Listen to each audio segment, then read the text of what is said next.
Aujourd'hui encore, les enfants des écoles se passionnent pour Ulysse, le héros de l'Odyssée.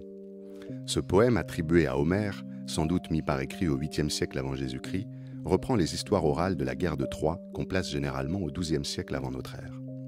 On sait moins que la pensée philosophique grecque a commencé dès le 7e siècle avant Jésus-Christ avec les Milésiens, Thalès de Milet par exemple. Mais au 5e siècle, à l'époque classique, avec Socrate et ses ennemis les sophistes, l'homme passe au centre de leur réflexion.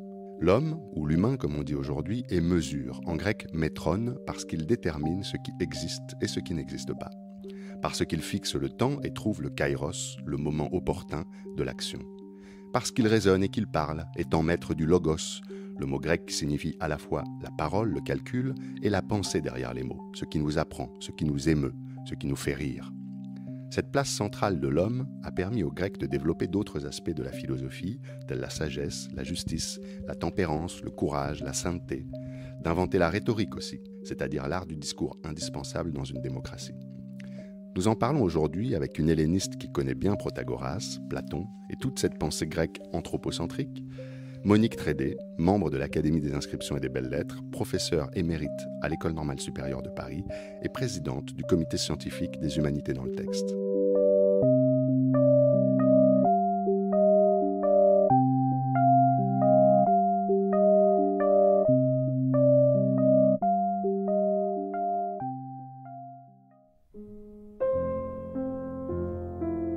Les humanités dans le texte, un podcast de l'École normale supérieure et de l'Université Paris Sciences et Lettres.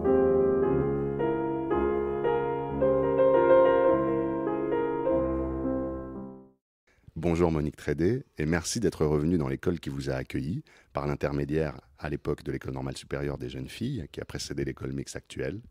École dont vous avez été directrice adjointe en charge des lettres de 1995 à 2001 et au sein de laquelle vous continuez à œuvrer pour les humanités classiques. Eh bien, c'est moi qui vous remercie de m'avoir invité pour vous parler de ces textes grecs qui ont encore, à mes yeux, en tout cas, tant de choses à nous apprendre et qui continuent à susciter mon admiration. Merci à vous, merci pour cet enthousiasme. On vous connaît comme élève, amie, co-autrice aussi de Jacqueline de Romilly, spécialiste bien connue de Thucydide, le fondateur de l'histoire politique et contemporaine, c'est-à-dire du discours critique sur un passé dont on a été témoin. Pour tous ceux qui apprennent le grec ancien, Thucydide est pourtant un auteur réputé difficile. Pourquoi faire encore l'effort de le lire ? Qu'est-ce que peut apporter la lecture de Thucydide ? Bien, j'ai coutume de dire que Jacqueline de Romilly et moi-même sommes tombées à 30 ans d'intervalle amoureuses du même homme, Thucydide. Et c'est lui qui a présidé à notre rencontre. Alors, qu'est-ce qui, chez ces dames, je dirais à peu près normalement constituées, a suscité cet enthousiasme ? Eh bien, c'est l'intelligence du récit de Thucydide qui, j'ai eu très souvent l'occasion de le dire à mes étudiants, plutôt que d'écouter les informations sur vos radios habituelles ou à la télévision, lisez Thucydide et vous comprendrez ce qui se passe. Par exemple, Thucydide, qui raconte la guerre du Péloponnèse, guerre qui a duré 27 années, de 431 à 404 avant Jésus-Christ, et qui a opposé les deux grandes cités rivales, Athènes et Sparte, Sparte étant dès l'origine une cité importante. Et Athènes ayant rivalisé avec Sparte pour ensuite l'emporter sur Sparte grâce à son empire maritime. Donc Thucydide nous apprend 1000 choses. Par exemple, il nous apprend aujourd'hui encore comment un conflit mineur peut entraîner une guerre générale par le simple jeu des alliances. Eh bien, il est toujours bon de réfléchir à cet aspect des choses, et malheureusement, aujourd'hui, nous avons l'occasion d'y réfléchir assez souvent. Il montre aussi, c'est le texte que j'ai choisi de vous donner en exemple, comment la loi de la force régit les relations internationales. Et je trouve que c'est aussi quelque chose qu'on ne devrait pas trop oublier. Enfin, il prévoit, et c'est peut-être le texte sur lequel j'aurais dû m'attarder, que son analyse pourra servir aussi longtemps que la nature humaine sera la même. Il refuse de tenir compte des présages et des oracles, vous l'avez suggéré, c'est donc un historien laïque, et il reconnaît au début de son récit que c'est un charme qu'il supprime de son récit, que cette intervention des dieux, qui est si agréable à suivre. Mais, dit-il, si l'on veut voir clair dans les événements passés, je cite très exactement, et dans ce qui, à l'avenir, parce qu'il s'agit de conduites humaines, présenteront des similitudes, qu'on juge mon récit utile, et cela suffira. Alors, cette croyance absolument sidérante, si à l'avenir mon récit est utile, cela suffira, eh bien il se trouve qu'elle a été absolument ratifiée par le temps qui a passé. Thibaudet est sans doute l'un des premiers à avoir interprété la guerre de 14-18 à la lumière de Thucydide, dans son livre merveilleux qui s'appelle « La campagne avec Thucydide ». Du temps de la guerre froide, de nombreux écrits ont souligné les points communs entre ce conflit du 5e siècle avant Jésus-Christ, entre puissances maritimes et puissances plus terrestres.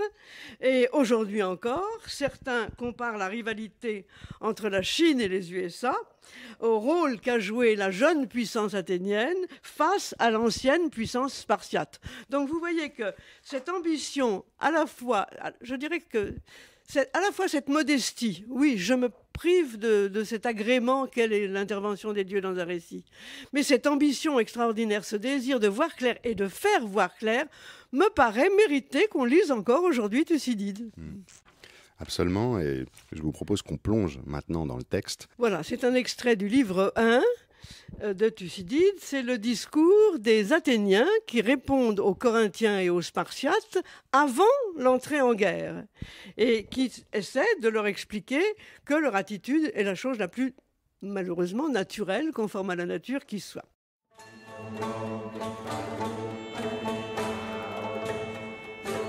Outos, oud emeis stomaston, ouden pepoiekamen, oud apotou anthropeiou tropu.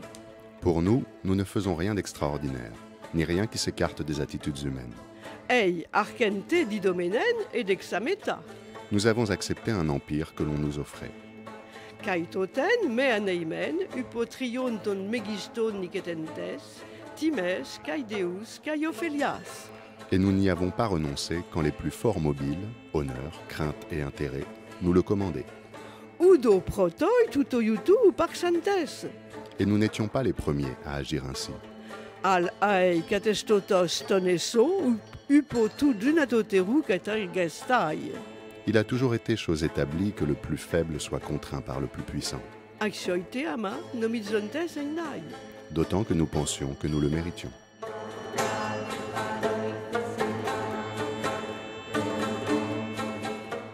Alors si j'ai choisi ce texte, c'est pour vous montrer aussi à quel point ces textes grecs évitent la langue de bois. Les intérêts et les mobiles aujourd'hui encore sont souvent les mêmes, mais la manière dont ils sont évoqués n'a pas cette clarté, cette précision, cette force qui tient aussi au courage, un certain courage de dire le vrai.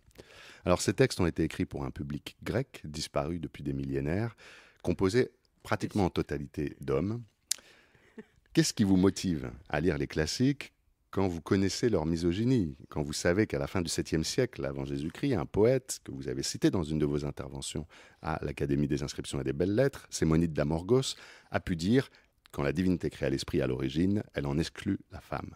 D'autres classiques ont caricaturé les femmes comme étant traîtresses, menteuses, indiscrètes et bavardes. Le seul mérite de Xanthippe, la cariâtre épouse de Socrate, est d'avoir été tellement insupportable qu'elle a contraint l'homme à sortir de chez lui pour faire de la philosophie. Aristote a même inventé une théorie biologique pour expliquer ce fléau. Le tableau est un peu saisissant. Pourquoi donc continuer à s'infliger de telles lectures misogynes aujourd'hui ? Alors, écoutez, si on voulait se priver de tout ce qui est misogyne dans la littérature mondiale, il faudrait supprimer un nombre d'œuvres assez considérable. Alors, je sais que dès qu'on parle des Grecs, on nous objecte la femme et les esclaves. Alors, bon, en ce qui concerne la femme, ce texte de Sémonide d'Amorgos que vous avez eu l'amabilité de citer, cette traduction, quand la divinité créa l'esprit à l'origine, elle en exclut la femme, je dois vous dire qu'elle est de moi, et qu'un certain nombre de nos collègues masculins antérieurs avaient trouvé ça tellement fort qu'ils avaient trouvé une manière de construire la phrase, à mon avis fausse, mais plus douce, du genre, le premier mot marque la diversité, c'est un adverbe qui marque la diversité, du genre très très diverse fut l'esprit de la femme quand la divinité le créa. Bon, en fait, je crois avoir démontré que le vrai sens, c'est ça. Bon, cela dit, si je pense par exemple à Aristophane, eh bien Aristophane, dont on nous dit toujours qu'il se moque des femmes, etc., il est vrai qu'il donne une peinture des femmes comme aimant essentiellement faire l'amour et boire du bon vin, je vous l'accorde, mais c'est quand même aussi Aristophane qui, dans Lysistrata, confie aux femmes le soin de faire la paix. Les femmes se sont emparées de l'Acropole.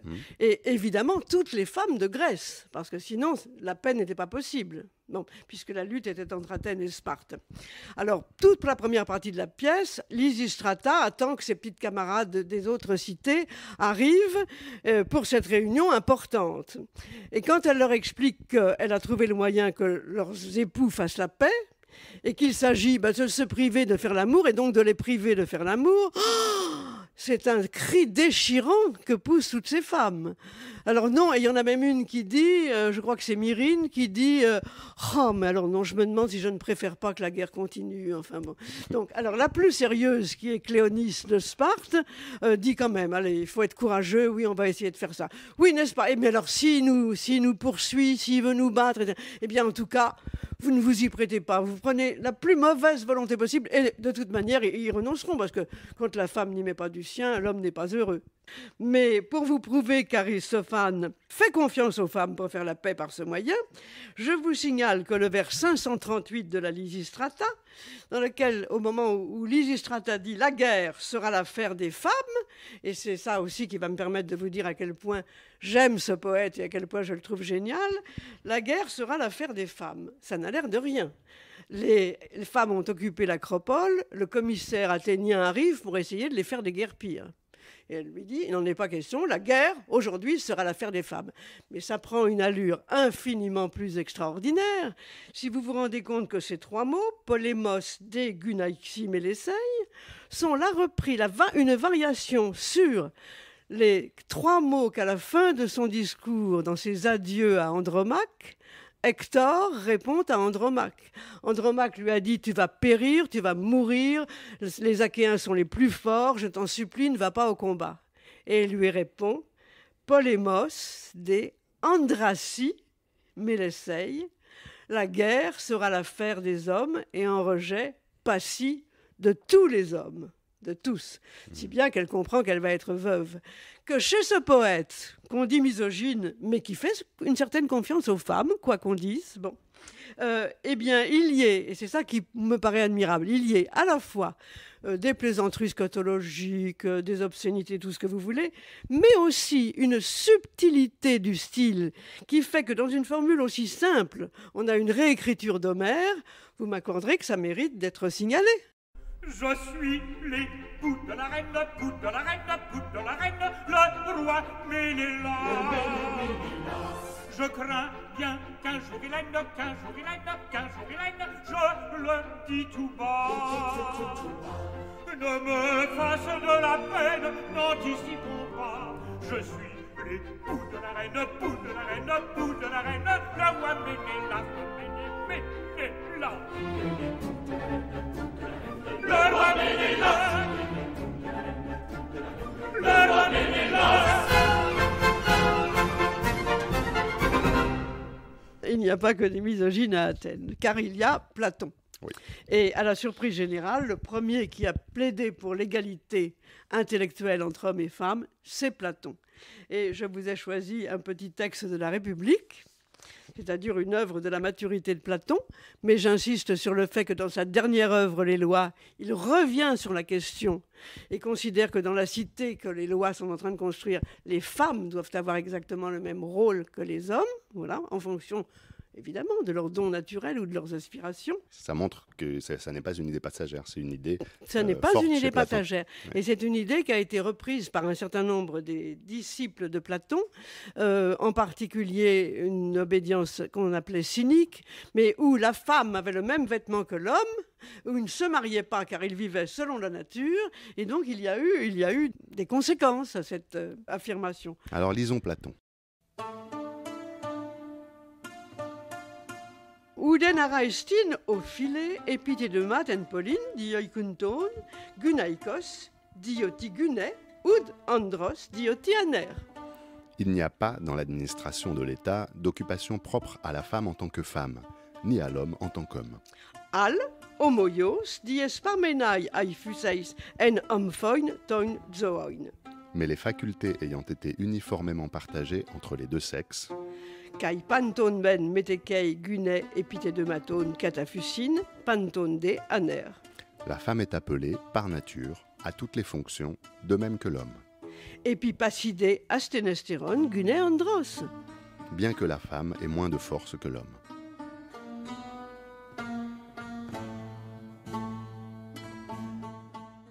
Alors, plus que femme et helléniste, en tout cas autant que femme et helléniste, vous êtes enseignante et vous avez consacré votre vie professionnelle aux lettres classiques.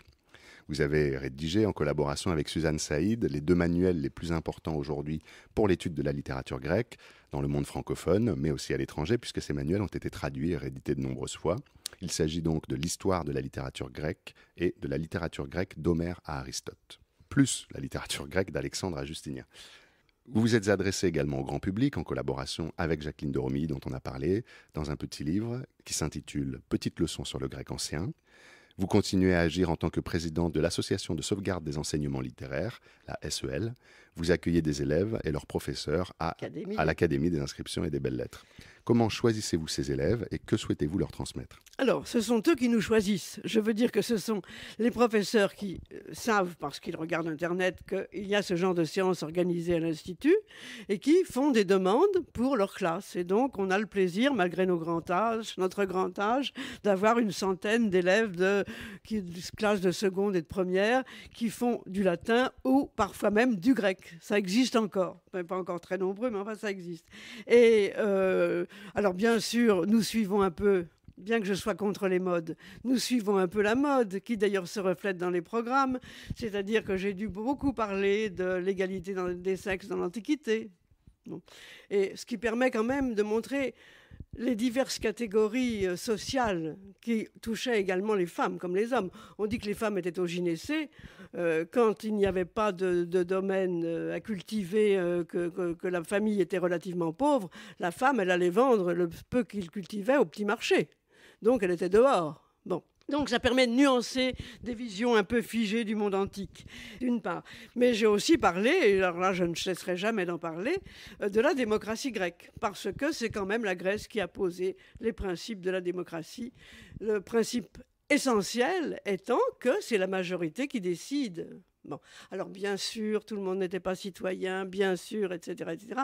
Mais il y a des textes magnifiques. Alors je sais qu'on veut remettre au goût du jour l'instruction civique, mais pour ce qui est du rôle des lobbies, du rôle des démagogues, eh bien, faire lire des textes grecs serait la meilleure instruction civique qui soit.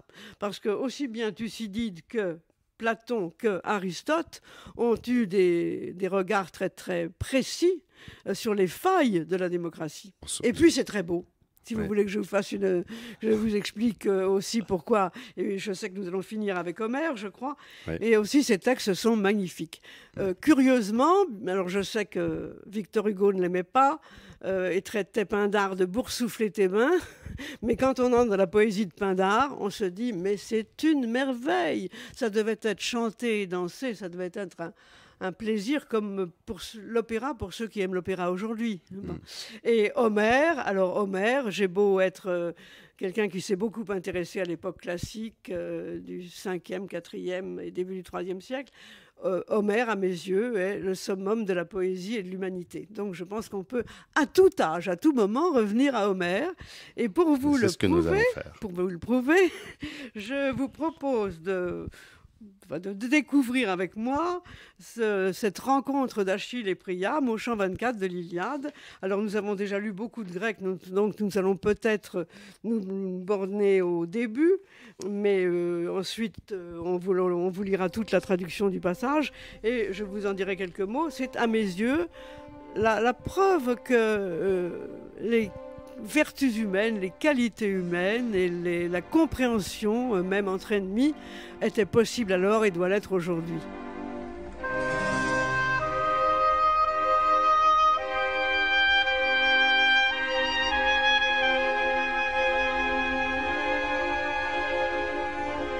Todem nesameno, omen ectoros androphonoio, claie adina, proparoite podone Achilleos elusteis.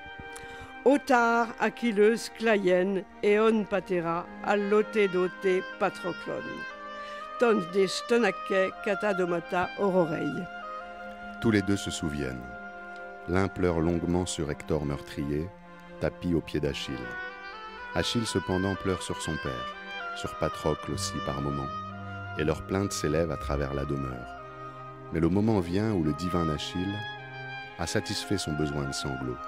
Le désir en quitte son cœur et ses membres à la fois. Brusquement, de son siège il se lève. Il prend la main du vieillard, il le met debout. Il s'apitoie sur ce front blanc, sur cette barbe blanche. Puis, prenant la parole, il dit ces mots ailés. « Malheureux, que de peine auras-tu enduré dans ton cœur? Comment donc as-tu osé venir seul aux nefs achéennes pour m'affronter, moi, l'homme qui t'a tué tant de si vaillants fils? Vraiment ton cœur est de fer. Allons, viens, prends place sur un siège. Laissons dormir nos douleurs dans nos âmes, quel que soit notre chagrin. On ne gagne rien aux plaintes qui glacent les cœurs, puisque tel est le sort que les dieux ont filé aux pauvres mortels. Vivre dans le chagrin, tandis qu'ils demeurent, eux, exempts de tout souci. »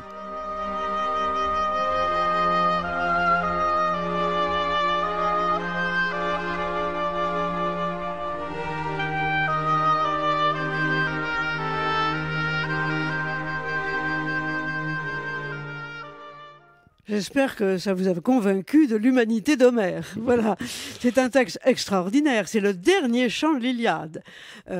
Achille a tué Hector, le grand défenseur de Troie. Priam a perdu tous ses fils à la guerre.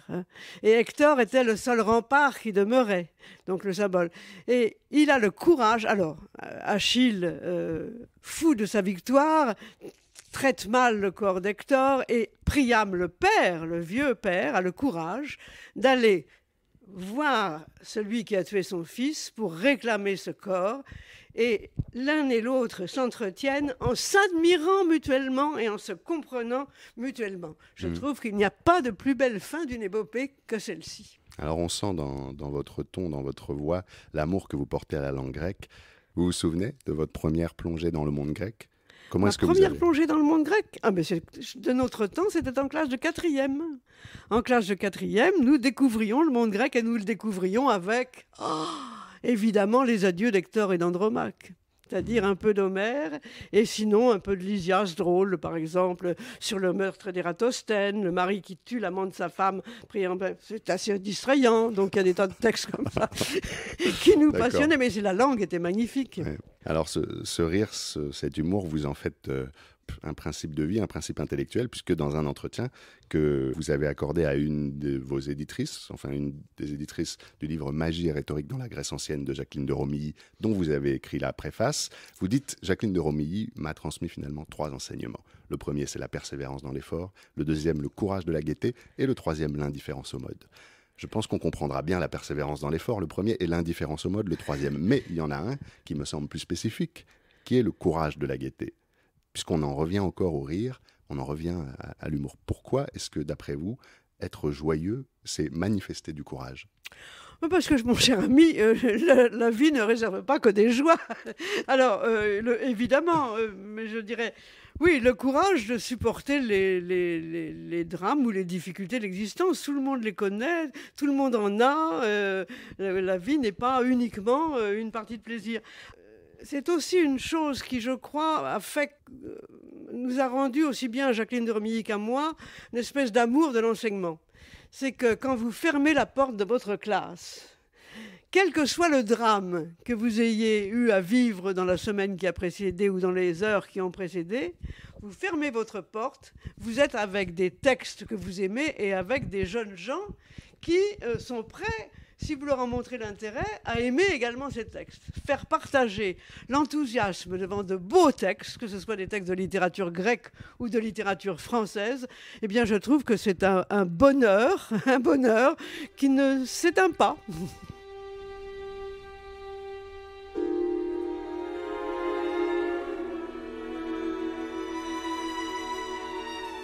Merci Monique Trédé pour ce voyage à travers les textes de Thucydide, de Platon et d'Homère, sans oublier le clin d'œil à Aristophane.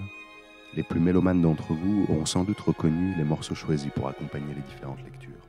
Dans l'ordre chronologique, il y avait 2 hymnes de l'Atrium Musicae de Madrid, ensemble instrumental et vocal espagnol consacré à la musique ancienne. Entre Aristophane et Platon, vous aurez peut-être reconnu le couplet des rois de la Belle Hélène d'Offenbach en la version de Mark Minkowski. Enfin, pour accompagner la lecture du dernier chant de l'Iliade, c'était l'adagio du concerto pour hautbois d'Alessandro Marcello, interprété par Juan Chavez. Mais pour nous quitter, place une nouvelle fois à la musique avec les Dédales de Carole Beffin.